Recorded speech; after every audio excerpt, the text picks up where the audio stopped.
y'all, welcome back to my channel. My name is Shamika and this is Check the Rhymes. I am super excited that you're here. As always, thank you so much for tuning in.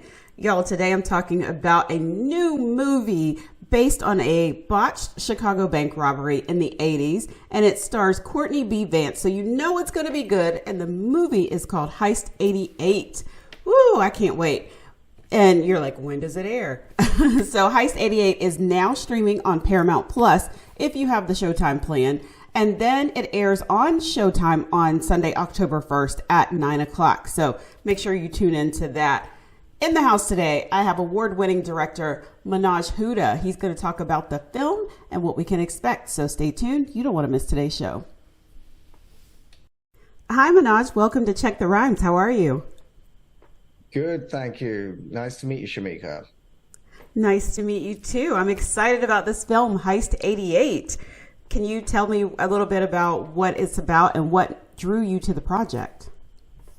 So this is a story which is loosely based on true events that occurred in 1988, where our lead character, a guy called Jeremy Horn, played by the amazing Courtney B. Vance, recruits.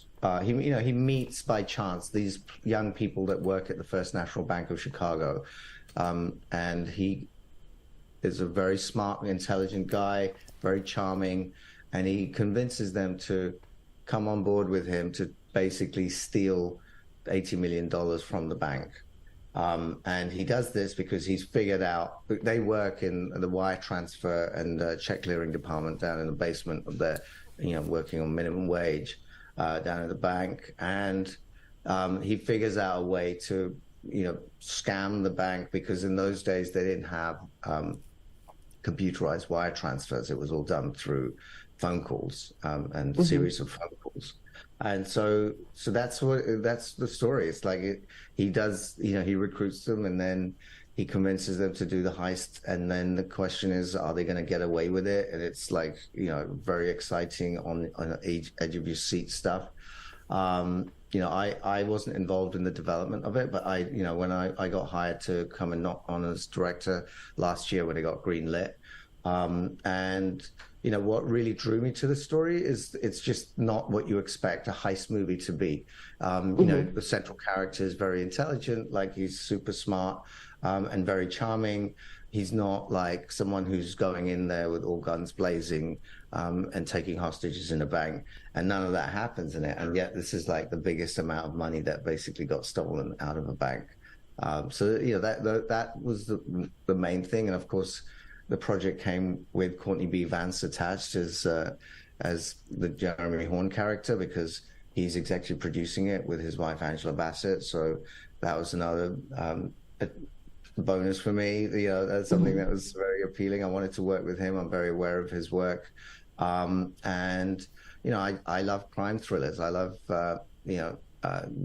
those kind of movies which are very propulsive and very tense. And this was a great script written by Dwayne Johnson Cochran, and so it was a no-brainer for me that I wanted to be involved. So what was it like working with Courtney B. Vance, since you finally got the chance to work with this amazing actor? Were you nervous at all? Because I would be. Well, I think being nervous is a good thing. It keeps you on your toes. But I had a great time. He's a great guy. He's very open. He's, very helpful and very generous. And, and that came across not only with myself, but also with the younger actors who, for most of them, it was their first time working with him. I know that Bentley had worked with him before on 61st Street.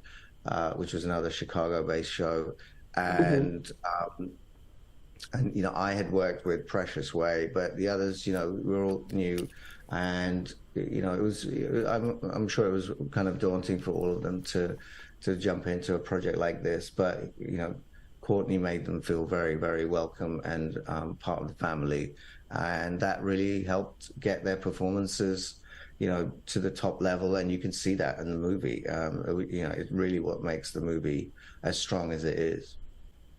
Now, did you have to, and maybe this is a better question for the writer or the actors, but the story that this is basically loosed on with Armond Moore.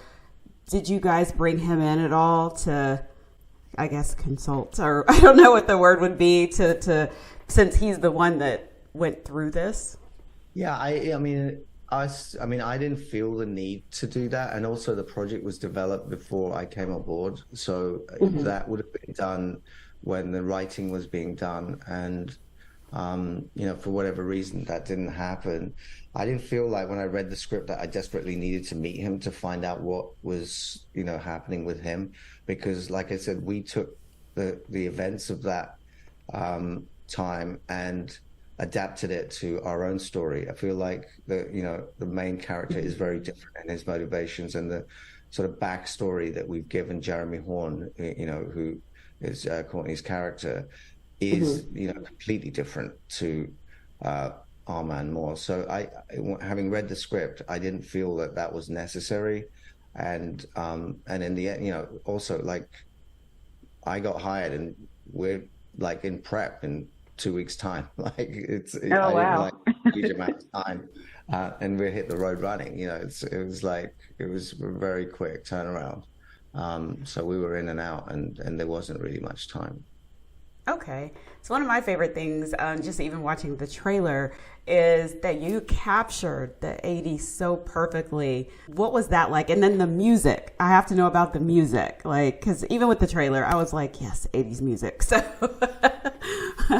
talk about that, about going really back into the past. Well, I mean, the thing is, I'm fortunate enough to have been alive at that time and sort of was able to use my personal experiences and knowledge of that. But not only that, like, I was DJing like in 1988 and was very aware of house music, and that came from Chicago. And I actually have all those records and still. And so when I was reading the script, and actually one of the characters in it is a house music DJ, and he's playing it, there's a scene where he's actually playing at the Warehouse Club in Chicago. And so I just really connected with the material, because I was like, I know this world so well. I mean, obviously I never went to the Warehouse Club in Chicago at that time, but in terms of the music, I was very, very aware of, what was going on, more so than most people in the US, because it was really taking off in the UK. So I think that was something else that really appealed to me. But I think, so I was very kind of knowledgeable about how the music and what the style of the show would be around that time. And it was fun. It's the first time I've actually done an 80s set movie. It's straightforward. It was quite a challenge with the budget that we had. But we found all the locations that still pretty much looked like they were in the 80s. And, the clothing, obviously, we had a lot of fun dressing all our people in ways that, luckily some of these 80s fashions is coming back. So it's not about using these old clothes. And the hairstyles and, the makeup and jewelry and all that stuff. Yeah, it was fun, and then obviously teaching these young actors how to actually use things like phones and dialing and putting coins in the phone machine and all that stuff, which is very alien to them these days. So that was interesting. Yeah. That's hilarious. I was in Hawaii over the summer and saw some payphones, and I got so excited because I grew up in the 80s. So I got so excited, like, payphones. And then one of the younger people that was in my group, they're like, what is that? So it's hilarious that they've actually removed them from the city center in Chicago, and so we had to bring our own phone booths and put them on, and you can see them on the ground where they used to be. You can actually see the marks like where they used to be. Yeah, that's funny. I love it. And then I'm sure you brought back pagers and all those fun things. So I now you're making me want to go back to the 80s. Life was definitely simpler. Yes, that's true.